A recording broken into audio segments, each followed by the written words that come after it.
The storm in your chest will either make you or break you. Why most men die before they are dead. Listen closely, you who walk this earth with a fire smothered under layers of fear and false comfort. There is a war inside you, a war as old as time, as relentless as the tide, and you are losing it not by defeat, but by surrender. You have mistaken stillness for peace, silence for wisdom, and comfort for life. But I tell you this, the man who does not wrestle with the storm in his chest will be devoured by it. You were meant for more than this, more than the slow rot of unused potential, more than the hollow victories of petty distractions. Every dawn is a battleground, every moment a choice between the man you are and the man you could become. And yet you hesitate, you delay, you tell yourself tomorrow will be the day you rise. But tomorrow is a liar, and you are its willing fool. Look around you. The graves are full of men who swore they would begin next week, next month, next year. The earth swallows their promises, their unwritten books, their unmade stands, their unlived lives. And what of you? Will you join them? Will you let the fire inside you turn to ash because you feared the burn of discipline? Number 1,000 times no. You were born to fight, not with fists, but with will. Not with rage, but with resolve. The greatest battle is not against the world, but against the weakness that whispers in your ear, that begs you to stay small, to stay safe, to stay still. But stillness is not peace, it is decay.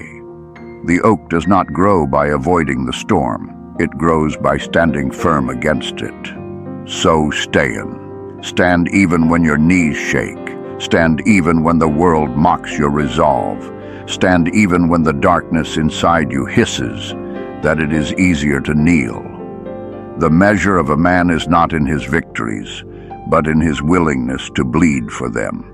And if you will not fight for yourself, then tell me, what will you fight for? The man who waits will rot, the fatal disease of someday. Time does not wait.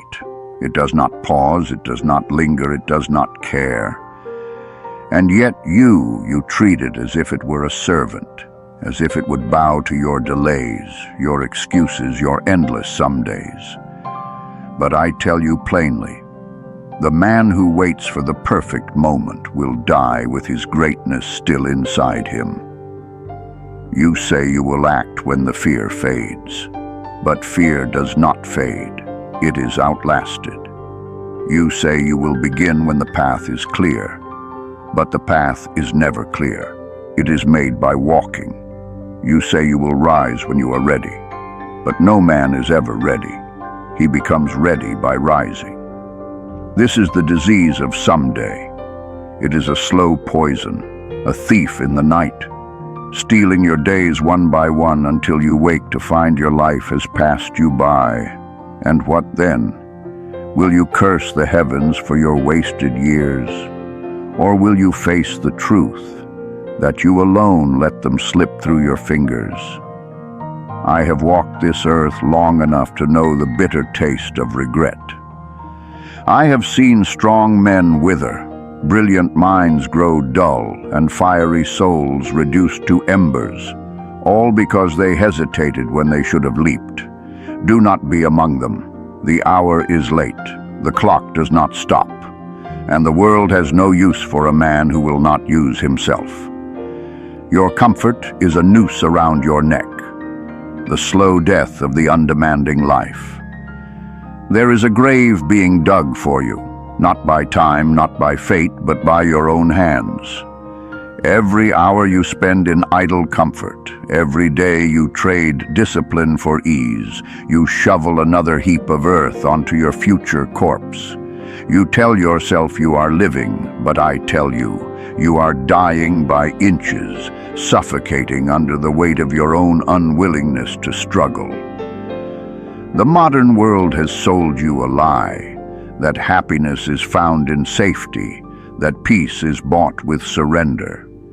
But I ask you, when has greatness ever been born from comfort? When has strength ever been forged in the absence of resistance? Look to the oak. Does it grow tall by hiding from the wind? Does the blade sharpen itself without friction? Number, and neither will you. You were made to strive, to hunger, to burn. Yet you have allowed yourself to be tamed. You have traded the fire of your soul for the warmth of a hearth that will never be enough. And when death comes, as it surely will, what then? Will you whisper with your final breath, "At least I was never uncomfortable"? Rise, now before the noose tightens. The shadows will either swallow you or shape you. Why suffering is the only true teacher. Men flee from suffering as if it were a curse. But I tell you, suffering is the whetstone upon which the soul is sharpened. The man who has never known hardship is like a sword never tested in battle. Shiny, yes, but brittle, useless when the hour demands strength. You pray for an easy life, fool. What you should pray for is a life worth the difficulty. For the shadows that frighten you are the very things that will reveal your true form. The weight that crushes lesser men will either break your back or forge it into iron. The choice is yours. Do not weep when trials come. Do not rage against the storm. Stand, endure. Let the fire purify you. The man who fears silence fears himself. The unbearable weight of an untamed mind. You fill your days with noise, endless chatter, idle distractions, the hollow hum of a world terrified of stillness. And why? Because silence is a mirror, and you cannot bear to see what stares back. But until you sit with yourself, truly sit, in the raw, unfiltered quiet, you will never know who you are. You will spend your life running from the one enemy you cannot escape, your own soul. Stop, breathe, listen. The answers you seek are not in the next distraction, the next thrill, the next empty promise. They are in the silence you so desperately avoid. You are not tired. You are untested. The lie of fatigue and the truth of will. You say you are tired. You say you have nothing left to give. Lies. You are not tired. You are untested. True exhaustion does not come from effort, but from emptiness, from the knowledge that you have not given your all. The body quits long before the mind. The spirit fails only when you let it. There is more in you, far more than you dare believe. But you will never find it if you keep listening to the coward's voice that begs you to stop, dig deeper, push harder. The limits you worship are illusions. The bones of great men line the path you fear to walk.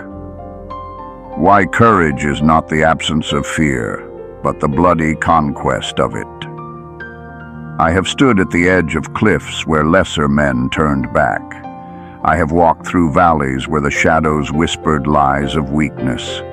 And I tell you this, every great deed ever accomplished in this world was done by men who trembled but stepped forward anyway. You imagine heroes as those free from fear. What childish nonsense. The soldier who charges the enemy line does so with his guts coiled tight as a noose. The mother who lifts the cart off her child does so with muscles screaming surrender. The inventor who changes the world does so through 10,000 failures that would have broken weaker souls. Fear is not your enemy. Obedience to fear is. The difference between a coward and a warrior is not the presence of fear, but who gives the orders. Will you let that trembling in your hands be the reason you retreat? Or will you make it the proof that what you're about to do matters? There are two pains in this life, the pain of discipline and the pain of regret. One weighs ounces, the other tons. Choose your burden wisely. The devil whispers to you in your own voice. How mediocrity masquerades as wisdom. Be reasonable, says the voice in your head. Don't risk it. Who do you think you are? This is not wisdom. This is your own mind betraying you. The enemy wears many masks, but none so deadly as when he speaks with your tongue. I have watched brilliant men wither into shadows of themselves because they listened to that reasonable voice. The voice that said, "Rest today, you can work tomorrow." You won't.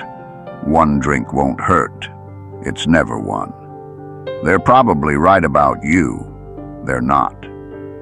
The greatest trick the devil ever pulled was convincing men that their worst instincts were common sense, that playing small was prudence, that surrendering their dreams was maturity.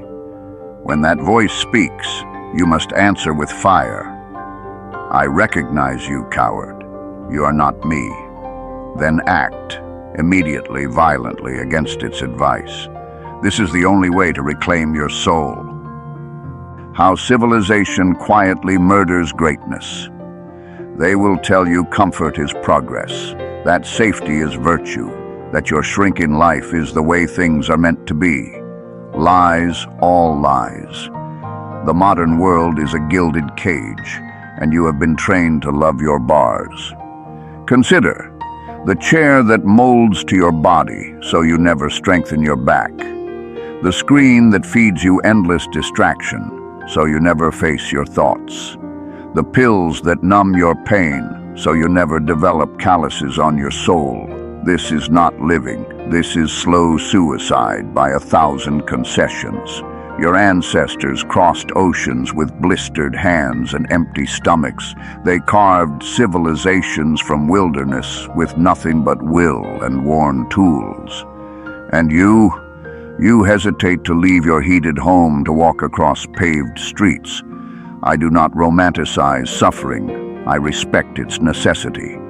A muscle that never strains atrophies. A mind that never struggles grows dull. A soul that never fights becomes a ghost in its own skin. Tear out the cotton from your ears. The world is screaming for men who remember what they are. You are not falling behind. You are being prepared. The divine purpose of your struggle. That ache in your chest, that frustration burning like coals in your gut, good. It means you're alive. It means destiny hasn't finished with you yet. The caterpillar does not understand why it must dissolve into primordial soup before becoming a butterfly. The seed does not comprehend the darkness of the soil before breaking into the sun. And you cannot see why your path winds through thorns when others seem to stroll through meadows. But consider, the oak that grows slow withstands hurricanes. The sword folded 1,000 times never shatters. The man tempered by disappointment cannot be bought. Your delays are not denials. Your struggles are not punishments. They are the exact conditions required to forge the version of you capable of what comes next. When the student is ready, the teacher appears. No, when the student is prepared, the purpose reveals itself. Keep going. The mountain does not care about your feelings. Why nature's brutal wisdom will save your soul. Go stand at the base of a storm-carved cliff. Watch how the river cuts through stone, not by force but by persistence. Observe the lone pine gripping the mountainside, bent by wind, scarred by lightning, yet still reaching upward. These are your true teachers, not the soft philosophers of comfortable parlors who whisper sweet lies about fairness and ease. The wilderness speaks in a language your bones remember, but your pampered flesh has forgotten. That growth comes from resistance. That character is carved by adversity. That true strength is forged in the furnace of necessity. You whine about unfairness while ancient glaciers grind entire mountains to dust without complaint. You hesitate because conditions aren't perfect, while seedlings split boulders to taste sunlight. What pathetic creatures we've become, flinching from discomfort when our ancestors conquered continents with nothing but calloused hands and iron wills. Go outside. Let the wind steal your breath. Let the rain soak through your clothes. Feel your smallness beneath the stars. This is the cure for your modern malaise. To remember you are an animal built for struggle, your spirit honed by challenge, your purpose found only beyond the edge of comfort. The mountain doesn't care about your excuses. Neither should you.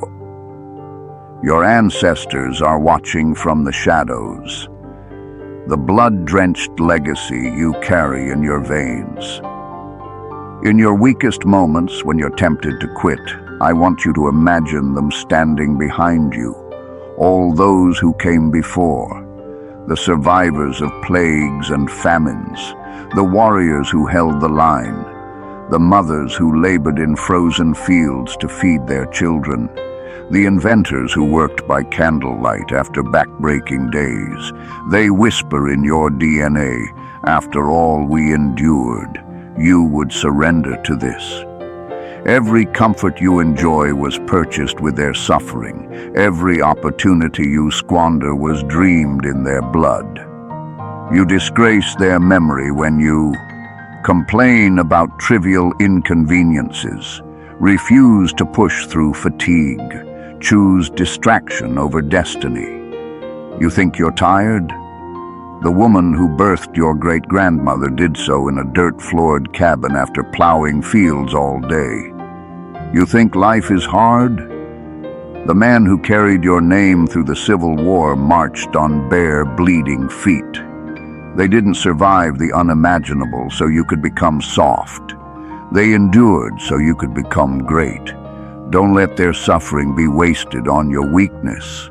The fire in your belly must be fed, or it will consume you. Why unused passion turns to poison. That restlessness you try to drown in liquor, numb with distraction, or medicate into submission, it's not your enemy, it's your essence screaming for purpose. The divine spark within you must either illuminate your path forward or burn you alive from the inside. There is no third option. I've seen what happens to men who ignore this truth. The artist who never paints becomes bitter. The warrior who avoids battles turns cruel. The leader who refuses responsibility grows manipulative. Your unused potential doesn't vanish, it curdles. That idea you abandoned, that calling you ignored, that dream you postponed, they don't simply fade away. They fester in your subconscious, emerging as unexplained anger, chronic dissatisfaction, self-sabotage. The cure isn't comfort, it's conquest. Not sedation, but sacred struggle.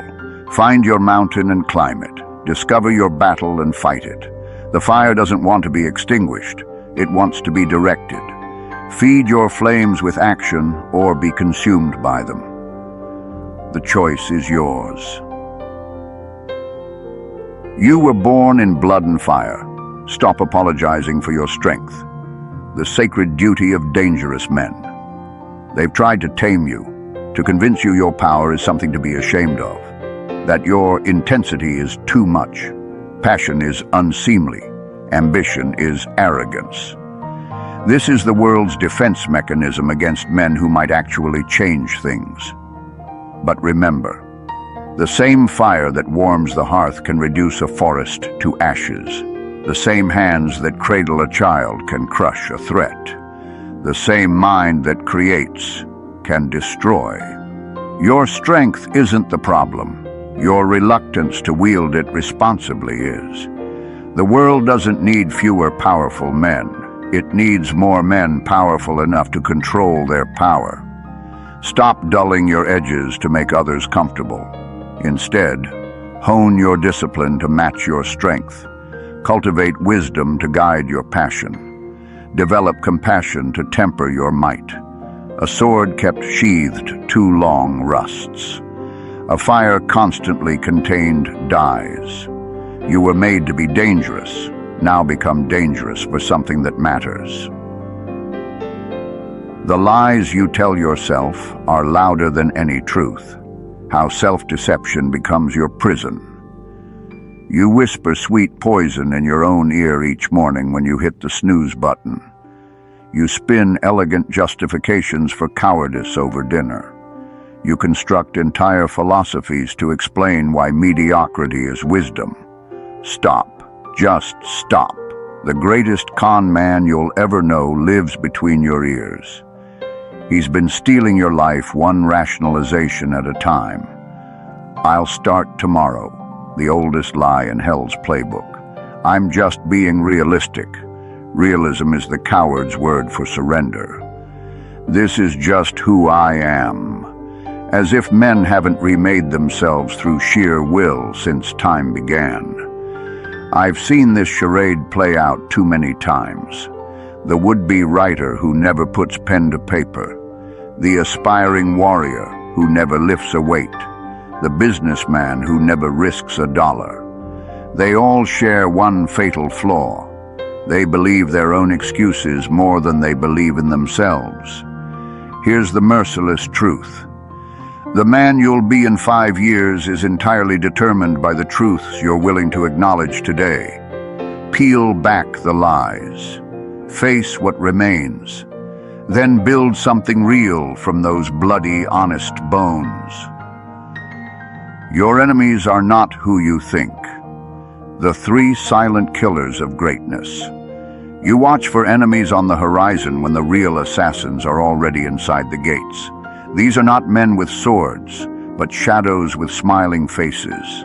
Comfort, not the earned rest after honest labor, but the creeping decay that makes a bed of your ambitions. Distraction, not the occasional respite, but the 10,000 petty diversions that fragment your focus into useless shards routine. Not the disciplined rhythm of mastery, but the mindless repetition that turns lions into circus animals. I've walked through graveyards of potential where these killers did their work. The brilliant mind pickled in liquor. The strong body softened by indulgence. The fiery spirit drowned in trivialities. They leave no visible marks. Their victims appear healthy, even as their souls wither. Guard against these more fiercely than against any outward foe. The iron in your blood demands a forge. Why you must create or go mad? That restlessness, that dissatisfaction, that vague sense there should be more? Good. It means the iron hasn't cooled completely, but raw ore doesn't become a sword by wishing. It requires the hammer, the fire, the relentless shaping. History shows us the terrible alternatives. Michelangelo's unused marble would have been just another rock. Patton without a war would have been just another troubled officer. Edison without his workshop would have been just another dreamer. Your unspent energy doesn't disappear. It mutates into bitterness at others' success, into obsession with trivialities, into self-destruction through vice. Find your forge. It might be the blank page that terrifies you, the business idea you've been postponing, the craft that keeps you up at night. Strike while the iron's hot. Tomorrow, it may cool forever. The hourglass doesn't care about your potential. Why time is the only currency that matters. You speak of potential as if it were money in a bank. Fool. Potential is ice melting in your hands. Potential is a candle burning at both ends. Potential means nothing without application. I've watched too many men die with their music still in them. The scholar who never wrote his book. The inventor who never built his prototype. The father who never spoke his love. Their headstones all say the same thing. What if? Measure your days not in comforts accumulated, but in fears-faced work completed, love expressed. The sand is falling, always falling. What will you do with these precious grains? The war for your soul has no ceasefire. Why every day is a battlefield. You imagine spiritual warfare as some grand, dramatic struggle. It's not. It's the 1,000 small surrenders no one sees. The extra hour of sleep when you should be working. The harsh word you didn't restrain. The compromise you called being reasonable. These are the trenches where your character is won or lost. Study the battlefields. Dawn. Will you rise or retreat? Noon. Will you focus or fragment? Midnight. Will you reflect or numb yourself? There are no neutral moments. Every breath is either a step toward mastery, a slide toward mediocrity. Choose your side. Then fight accordingly. Enough. You have been given the words. You have felt them stir in your chest like embers seeking oxygen. Now comes the only question that matters. Will you act? Not tomorrow. Not when conditions are perfect. Not after one more scroll through empty distractions. Now in this breath, with whatever strength remains in you. I leave you with this final truth. Greatness is not achieved through endless consumption of wisdom, but through application of it. The warrior does not study the sword, he swings it.